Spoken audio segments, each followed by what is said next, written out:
What's up mga ka-Big Bites? AD trade request agad, ayaw na daw sa Dallas. Pero bago ka sana magpatuloy sa panunood ay huwag mong kalimutang mag-subscribe sa aking YouTube channel.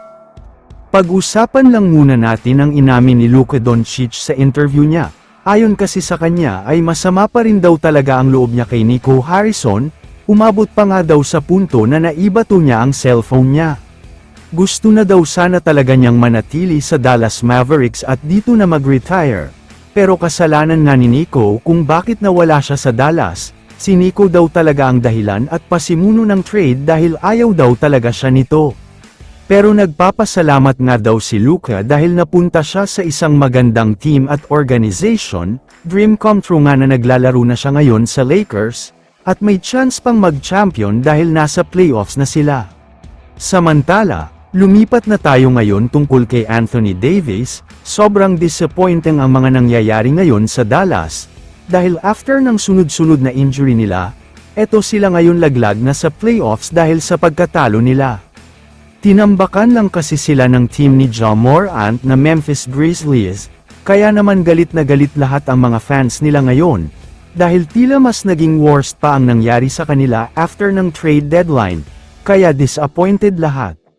Huwag din nating kakalimutan na matagal mawawala ang kanyang kakampi na si Kyrie Irving dahil sa kanyang ACL injury, at sinasabing next year pa siya makakabalik kaya wala talagang masyadong support si AD.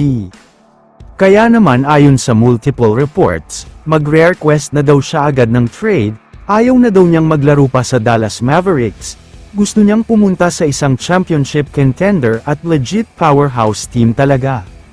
Tatlong teams nga ang sinasabing choices ni AD, una na nga dyan ay ang Denver Nuggets, tandem sila nitong si Nikola Jokic, sobrang unstoppable siguro talaga kapag sabay silang naglaro, parehong bigman na may tira sa labas at malakas sa ilalim.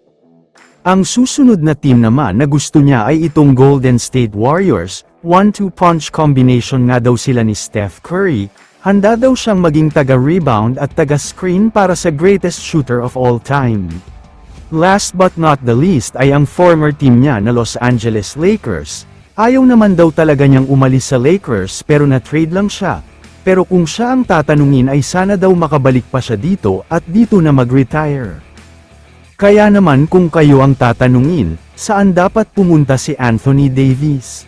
I-comment mo naman ang opinion mo tungkol sa tanong na ito. Dito na muna nagtatapos ang video na ito.